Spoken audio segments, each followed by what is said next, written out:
Hello students, welcome to our new video for class 9th।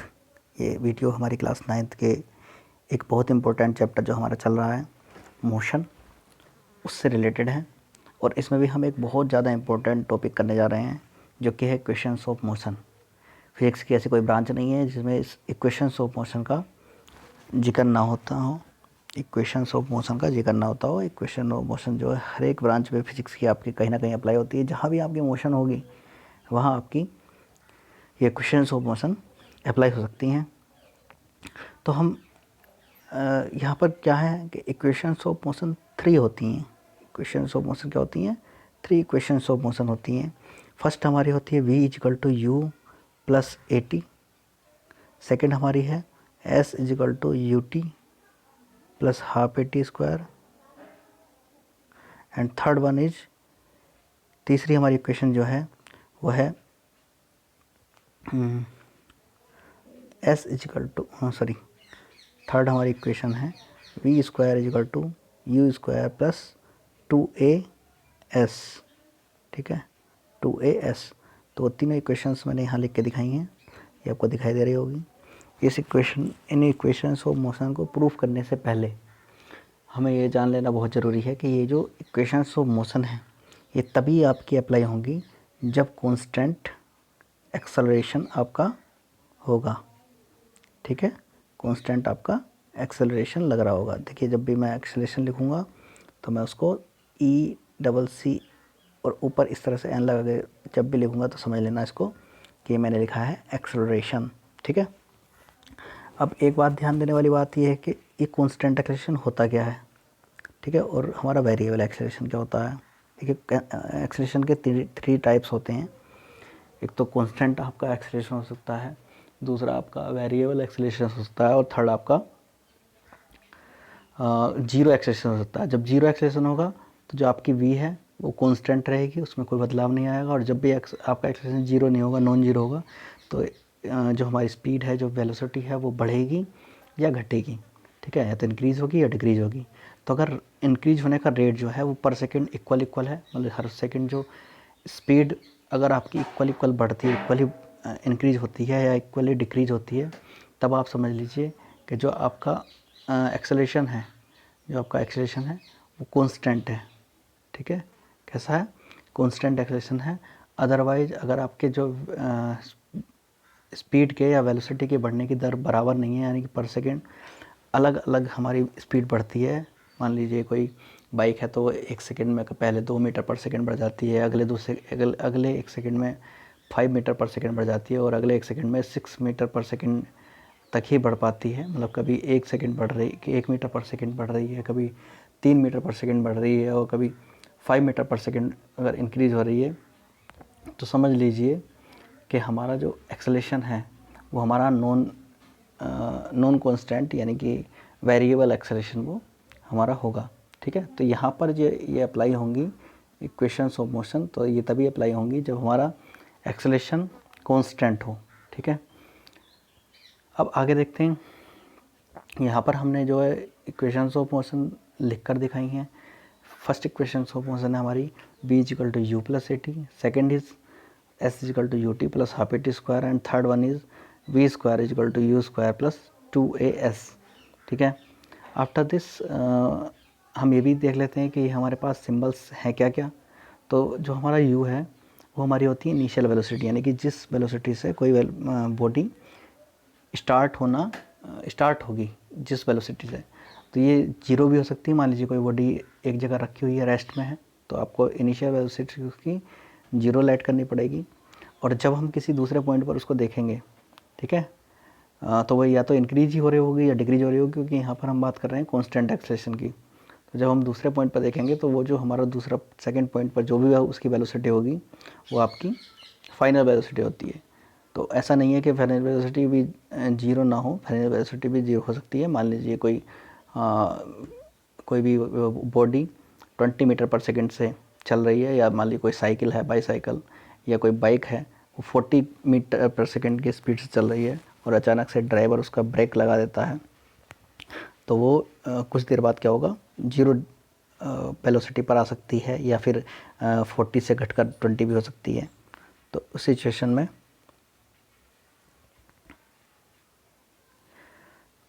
में आपकी जो velocity है वो ज़ीरो हो सकती है।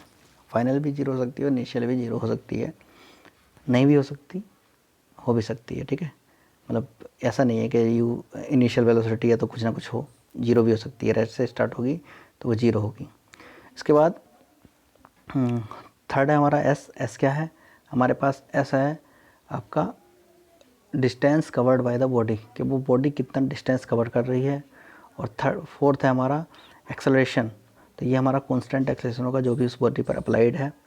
वो आपका 2 मीटर पर सेकेंड स्क्वायर हो सकता है, 0.2 मीटर पर सेकेंड स्क्वायर हो सकता है, कितना भी हो सकता है। ठीक है, और फिफ्थ मैं लिखना भूल गया, वो होता है टाइम। और टाइम जो है वो टाइम टेकन, जो भी हमारे पास 2 पॉइंट्स हमने माने हैं इनिशियल वेलोसिटी और फाइनल वेलोसिटी के, उसके बीच में उस बॉडी ने कितना टाइम टेक किया है, कितना टाइम लिया है, वो हमारा टाइम होता है। अब हमने देखे आगे लेट भी क्या है कि कंसिडर हम कर लेते हैं, consider that there are any body which have initial velocity u, जिसकी इनिशियल वेलोसिटी क्या है, u है। ठीक है, इनिशियल वेलोसिटी उसकी क्या है, u है। एंड यूनिफॉर्म एक्सेलरेशन उस पर अप्लाई हो रहा है a, और टाइम t के बाद वो उसकी जो वेलोसिटी है वो बढ़कर v हो जाती है, और जो उसका द्वारा ट्रेवल्ड डिस्टेंस है वो आपकी s हो जाती है। ठीक है, तो यहाँ क्या है, हम अलग अलग इक्वेशंस निकालने अब जा रहे हैं। तो हम सबसे पहले बात कर लेते हैं फर्स्ट इक्वेशन ऑफ मोशन की, जो कि है v = u + at। ठीक है, ये थोड़ा लग रहा है जैसे प्लस की जगह टी बना दिया हो, लेकिन ये होता है v = u + at। ठीक है, v = u + at। तो यहाँ पर आपका हम जानते हैं, देखिए हमने एक्सेलरेशन की डेफिनेशन पहले ही पढ़ ली है, और वो होती है हमारी the rate of change in velocity, यानी कि change in velocity upon change in time या टाइम टेकन। तो हम एक्सेलरेशन को डिफाइन करते हैं, तो हमने लिखा है we know that the acceleration of body is defined as a = change in velocity upon change in time या टाइम टेकन, जितना भी टाइम टेक किया गया उस वेलोसिटी को चेंज होने में। तो हमने इनिशियल वेलोसिटी कितनी मानी थी u, फाइनल वेलोसिटी कितनी मानी v, तो चेंज इन वेलोसिटी कितना हुआ, मान लीजिए पहले वेलोसिटी 10 थी और बाद में वेलोसिटी 30 हो गई, तो चेंज इन वेलोसिटी कितना हुआ, तो आप बोलेंगे 20 हुआ। कैसे हुआ 20 के 30 में से 20 को हमने 10 को हमने माइनस कर दिया, 20 हमारा चेंज इन वेलोसिटी आ गया। तो इसी तरह से जब हमारी वेलोसिटी पहले u थी, बाद में बढ़कर इंक्रीज होकर v हो गई, तो चेंज इन वेलोसिटी कितना हुआ, v - u हो गया।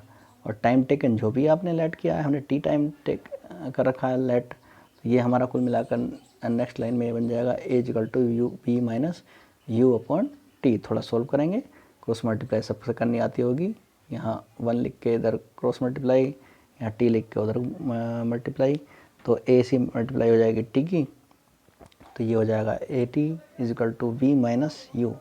नेक्स्ट लाइन में हम जो इसको थोड़ा सही करके ले लेते हैं, इस इक्वेशन को जो RHS है उसको LHS में और RHS में हम लिख देते हैं, तो हमारा बन जाएगा ये v - u = 80, और जब हम u इधर लेके आएंगे तो u हमारा माइनस का था, उधर जाकर प्लस का हो जाएगा ट्रांसफॉर्मेशन मेथड से, v = हो गया आपका u + 80। ठीक है, और यही हमारी क्या होती है, यही हमारी फर्स्ट इक्वेशन ऑफ मोशन है। ठीक है, आते हैं नेक्स्ट हमारे अपने मोशन के तरफ, जो कि है हमारी सेकेंड इक्वेशन ऑफ मोशन, और जिसको हम लिख सकते हैं s = ut + ½ at²। अब इस डेरिवेशन के लिए क्या है कि इस डेरिवेशन के लिए वी हैव द डिफाइंड, अब हमें देखिए स्पीड डिस्टेंस निकालने का एक फार्मूला हमने बहुत पहले से पढ़ा हुआ है। क्या फार्मूला पढ़ा है कि इस डिस्टेंस = होता है स्पीड इनटू टाइम। आपने स्मॉल क्लासेस में भी आप इस ज़रूर पढ़ा होगा, 7th या 8th क्लास में जब भी आपने थोड़ा बहुत मोशन को पढ़ा होगा। तो ये इक्वेशन या एक फार्मूला हम बहुत पहले से यूज़ करते आ रहे हैं, 10th ये मैथमेटिक्स में भी ये यूज हो जाता है। तो क्या होता है वो फार्मूला कि distance = speed into time, speed = distance upon time होता है, तो वहाँ से जो हमारी डिस्टेंस हो जाएगी वो जाएगी स्पीड इनटू टाइम। बट यहाँ एक समस्या है, यहाँ समस्या ये है कि जो हमारी इनिशियल वेलोसिटी है वो u है, और जो फाइनल वेलोसिटी है वो v है। या सपोज करिए कि जो हमारी इनिशियल वेलोसिटी है u वो 10 है, और फाइनल वेलोसिटी जो है वो 20 है।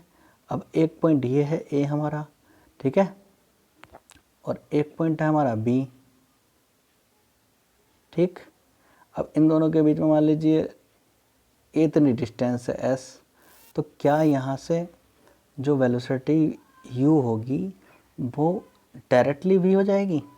कैसा होता है कि बाइक हमने यहाँ से स्टार्ट की और 0 मीटर पर सेकेंड पर थी, और कहीं दूसरी जगह जाते जाते वो 60 पर पहुँची, तो बीच में वो 10, 20, 30 या 40 ना हुई हो, क्योंकि जो वेलोसिटी है वो इक्वली जो हमारा कांस्टेंट एक्सेलरेशन है उसके द्वारा एक्सेलरेट हो रही है, तो डायरेक्टली यू से वी तक कभी नहीं पहुंच सकती। तो उसके बीच में भी बहुत सारी डिस्टेंसेस, बहुत सारी आपकी वेलोसिटीज़ उसने गेन की होंगी। तो हम यहाँ पर इसका एक साधारण, जब भी हम आपने बच्चों मैथमेटिक्स में एवरेज के क्वेश्चंस किए होंगे, तो जब हमें समस्या होती है कि अलग अलग जगह पर अलग अलग कोई चीज़ आए, तो हम उसको एवरेज निकाल लेते हैं कि भाई हमारा एवरेज कितना है, ठीक है। तो हम जो हमारे वेलोसिटी है वो हम एवरेज वेलोसिटी इसकी फाइंड आउट कर लेंगे, और एवरेज वेलोसिटी फाइंड आउट करने का एक फॉर्मूला हमने बताया है कि इनिशियल वेलोसिटी और फाइनल वेलोसिटी को ऐड करके आप 2 से डिवाइड कर दीजिए। तो ये हमारा हो गया एवरेज वेलोसिटी का फॉर्मूला, कि initial velocity plus final velocity upon 2, यानी कि जो हमारी वेलोसिटी थी ना, हमारे पास समस्या ये है कि हम distance equal to speed into time लगाने के लिए हम स्पीड कहाँ से लेकर आएँ, क्योंकि स्पीड या तो हमें फर्स्ट की पता, फाइनल की, या इनिशियल की पता है, तो हम उस दोनों के बीच का रास्ता निकालने के लिए हम उसकी एवरेज वेलोसिटी निकाल लेते हैं। तो एवरेज वेलोसिटी हमारी कितनी आ गई, initial velocity plus final velocity upon 2। अब हमारे पास वेलोसिटी आ गई है average v plus u upon 2। तो अब हम डिस्टेंस फाइंड आउट कर सकते हैं कि मान लीजिए हमारे पास डिस्टेंस जो है ट्रेवल्ड वो ऐसा है, तो वो फाइंड आउट कैसे होगी, वो होगी आपकी एवरेज वेलोसिटी इनटू टाइम करके, ठीक है। एवरेज वेलोसिटी आप फाइंड आउट कर लीजिए इनटू टाइम टेकन, कितना टाइम लिया है, तो टाइम तो वही है जो हमने लेट किया था टी, और लेकिन एवरेज वेलोसिटी हमारी कितनी हो गई, यू प्लस वी अपॉन 2, ठीक है। अब सेकेंड इक्वेशन को अगर आप देखोगे तो सेकेंड इक्वेशन में आपको एक चीज़ कम मिलेगी। देखिए हर एक इक्वेशन में 3 इक्वेशंस हैं, 3 इक्वेशंस में कुल मिलाकर 5 वेरिएबल्स हैं। मैंने अभी आपको दिखाए थे 5 वेरिएबल्स, एक v है आपका, एक u है आपका, एक s है आपका, एक a है और एक t है। बट यहाँ पर आप देखेंगे हर एक इक्वेशन में एक वेरिएबल आपको कम मिलेगा। देखिए जैसे फर्स्ट में s गायब है, यानी कि डिस्टेंस नहीं है, सेकंड वाले में आपको v नहीं मिलेगा, और थर्ड वाले में आपको t नहीं मिलेगा। तो यहाँ पर एक एक वेरिएबल तीनों इक्वेशन से गायब मिलता है। तो यहाँ पर जो हमारा अभी रिलेशन आया है, हमने देखा कि इसमें s is equal to u plus v upon 2 into t है, यानी कि यू भी है और वी भी है। जबकि हम सेकेंड इक्वेशन मोशन में देखें तो वी हमारा आता नहीं है, ठीक है। अब इस बी का क्या करें, बी को कैसे हम एलिमिनेट करें, तो उसके लिए हम equation first equation of motion निकाल चुके हैं, जो कि क्या थी, v is equal to u plus a t. और इस इक्वेशन ऑफ मोशन को हम उठाकर रख देते हैं इस इक्वेशन नंबर 2 में। देन वी गेट, हम आगे पाएंगे क्या कि एस इजिकल टू हमारा हो गया यू ऑलरेडी था, और वी की जगह हमारा आ गया यू प्लस ए टी, ठीक है, अपॉन 2 इंटू टी, ठीक है। तो ये जो हमने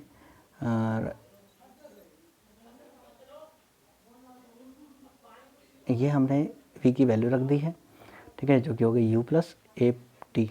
और अब बच्चों आप सब जानते हैं कि जब u और u ऐड होगा, जब u और u ऐड हो जाएगा तो कितना हो जाएगा, 2u।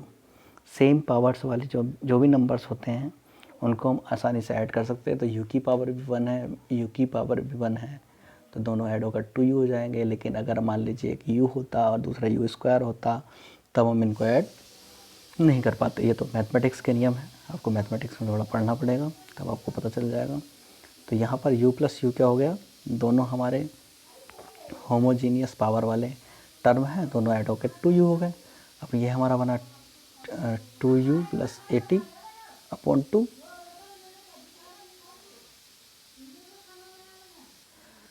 नेक्स्ट देखिए आपका, अब जो ये 2 है, हाँ ये एलसीएम है दोनों के नीचे, तो हम एलसीएम को अलग अलग लिख सकते हैं, ठीक है।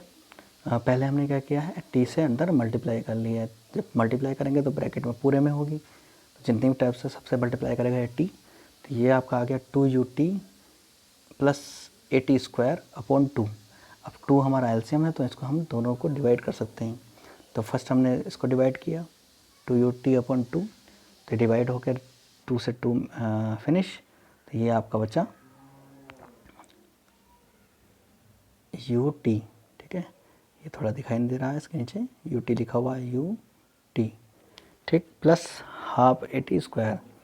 ये आपको इसको AT²/2 लिख सकते हैं, और इस AT²/2 को हम ऐसा लिख सकते हैं क्योंकि हमारी जो स्टैंडर्ड इक्वेशन है वो इसी फॉर्म में लिखी होती है 1/t AT², 1/2 AT²। चाहे आप इसको 1/2 AT² लिखे या आप AT²/2 लिख लीजिए, कोई दिक्कत नहीं है, कोई परेशानी नहीं है, लेकिन लिखने में ऐसा अच्छा लगता है। हर जगह हर बुक में ये इसी तरह से लिखा हुआ होता है, तो हम उसी फॉर्म में लिख के दिखाएंगे कि S होता है ut प्लस हाफ AT²। ये हमारी हो गई सेकेंड इक्वेशन ऑफ मोशन। अब थर्ड देखिए, थर्ड इक्वेशन ऑफ मोशन को फाइंड आउट करने के लिए पहले हम इक्वेशन ऑफ मोशन को लिख के देख लेते हैं कि होती क्या है, ठीक है। तो थर्ड इक्वेशन ऑफ मोशन हमारी है v² = u² प्लस 2as। अब देखिए इसको फाइंड आउट करना बहुत ही आसान है कि अगर आप इस इक्वेशन ऑफ मोशन से इस इक्वेशन ऑफ मोशन में फर्स्ट इक्वेशन ऑफ मोशन से टाइम की वैल्यू अगर उठाकर रख दें तो ये आपको ज़रूर थर्ड इक्वेशन ऑफ मोशन निकलेगी, क्योंकि यहाँ से टाइम एलिमिनेट हो जाएगा। बट इसको और भी आसान तरीके से हम कर सकते हैं, जिससे हमने किया है। देखिए अभी हमने एवरेज वेलोसिटी का फॉर्मूला पढ़ा था कितना, v_average = u+v/2, और सबसे ऊपर हमने एक्सेलेरेशन का फॉर्मूला पढ़ा था। ये है एक्सेलेरेशन का फॉर्मूला, इन दोनों को यूज करेंगे। तो एक्सेलेरेशन का फॉर्मूला क्या है, a = v−u/t। अब इन दोनों को अगर हम एक्सचेंज कर दें तो कैसे हो जाएगा, ये हो जाएगा t = v−u/a, ठीक है। इस इक्वेशन को और यूज करेंगे हम। तो ये हमारा हो गया कुल मिलाकर, देखिए वी एवरेज हमारा ये हो गया, और ये क्वेश्चन नंबर ए से मैंने ये लिख लिया है t = v−u/a, ठीक है। तो अब हमारे पास ये वी एवरेज है, एवरेज वेलोसिटी, और ये है टाइम टेकन। अभी हमने एक फॉर्मूला पढ़ा था कि डिस्टेंस का क्या होता है फॉर्मूला, कि S = होता है v एवरेज × टाइम टेकन। तो v एवरेज हमारा कितना है, v+u/2। हम u+v को v+u लिख सकते हैं, कोई परेशानी नहीं है, लेकिन t हमारा है v−u, इसीलिए हमने इसको इस फॉर्म में लिख दिया है। अब आप एक ज़रूर एक फॉर्मूला जानते होंगे बच्चों, जो कि हमारा होता है a + b × a - b which is equal to a² - b²। तो इसी तरह से यहाँ पर देखिए ऊपर v+u एक जगह ऐड है, एक जगह सब्ट्रैक्ट है, तो दोनों का मल्टीप्लिकेशन करके हो जाएगा b² - u²/2a, ठीक है। अब यहाँ पर अगर क्रॉस मल्टीप्लाई हम करें तो ये क्रॉस मल्टीप्लाई हो जाएगी 2as, 2a की मल्टीप्लाई ऐसे कर दीजिए, 2as = v² - u²। और जब इसको आप इधर उधर करके लिखेंगे तो ये u अगर हम इधर ले आएँ, ये u अगर हम इधर उठा कर ले आए तो इधर निगेटिव, उधर जाकर पॉजिटिव हो जाएगा। तो ये बन जाएगा u² + 2as = v², ये बन जाएगा, जो कि हमारा इस तरह से लिखा जा सकता है v² = u² + 2as। तो ये हमारी थी थर्ड इक्वेशंस ऑफ मोशन। तो ये 3 इक्वेशंस ऑफ मोशन है। अब देखिए बच्चे, एक चीज़ बहुत गौर से सुननी है आपको, अगर आप ध्यान रखेंगे तो बहुत ही अच्छा होगा आपके लिए, कि अभी हम नेक्स्ट चैप्टर में, इसी 9th क्लास के नेक्स्ट चैप्टर में पढ़ेंगे laws of motion, Newton's laws of motion.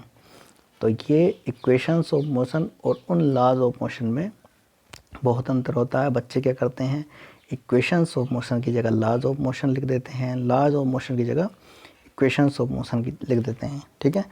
और अभी आपके लिए मैं नेक्स्ट वीडियो में लेके आऊँगा जो हमारे ग्राफ रह गए थे, ठीक है। तो ग्राफिकल जो भी मेथड थे उनको हम दोबारा से एक बार समझेंगे, ठीक है। उसकी PDF मैंने आपको भेजी दी थी, दोबारा से मैं अपलोड कर दूंगा PDF। तो उस लॉज ऑफ मोशन को आप पढ़ सकते हैं नेक्स्ट चैप्टर में, और ये हैं हमारी इक्वेशंस ऑफ मोशन। तो इनका विशेष ध्यान आपको रखना है।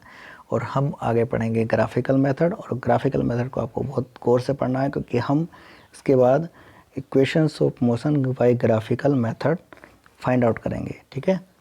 तब तक के लिए गुड बाय, थैंक यू।